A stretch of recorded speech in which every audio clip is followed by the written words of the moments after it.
आज माझं ना एक पार्सल आलं. प्राव्यासाठी हे कुकी कटर ऑर्डर केले होते. म्हटलं तिलाही चपाती अशी छान वेगवेगळ्या शेपमध्ये कट करून देईन. आय नो ह्याची काहीच गरज नसते, पण मुलांना असं छान छान वेगवेगळ्या शेपमध्ये दिलं ना की त्यांनाही खायला मज्जा येते. असं इकडे कुकी कटर बरोबर एक्सपेरिमेंट चालू होतं, तेवढ्यात प्राव्या असे सगळे हातात रबर बँड घालून आली. So many colours. कोणता कलर आहे? ब्लू. वाव. हा पिंक आहे. अच्छा, हा पिंक आहे. हा. आणि हा हा हा येलो आहे. हा ओ हा. आणि हा हा ग्रीन.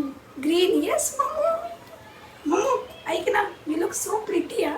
प्राव्याची थोडीशी तारीफ करून तिला बाहेर पाठवलं आणि त्यानंतर फ्रीजमधून काढला माझा फेवरेट बंटा मसाला सोडा. हा ना फक्त झेप्टोवरच अवेलेबल आहे आणि मला खूप आवडतो.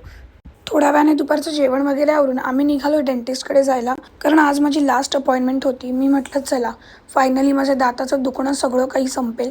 पण तिकडे गेल्यावर डेंटिस्ट म्हणाले आज नाही, सोमवारी किंवा मंगळवारी या.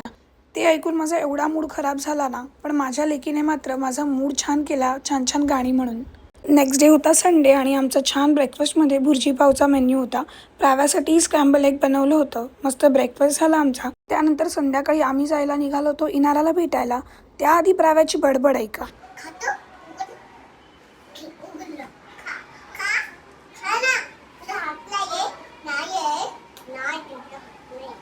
एकदा काही बडबड करायला लागली ना की थांबायचं नावच घेत नाही. इनाराकडे पोचल्यावर ना मी तर माझा फोन बाजूला ठेवून दिला आणि म्हटलं चला आता मस्त मनमोकळेपणाने गप्पा मारूया. चला, आय होप तुमचाही दिवस छान गेला असेल. पुन्हा भेटूच उद्याच्या व्लॉगमध्ये.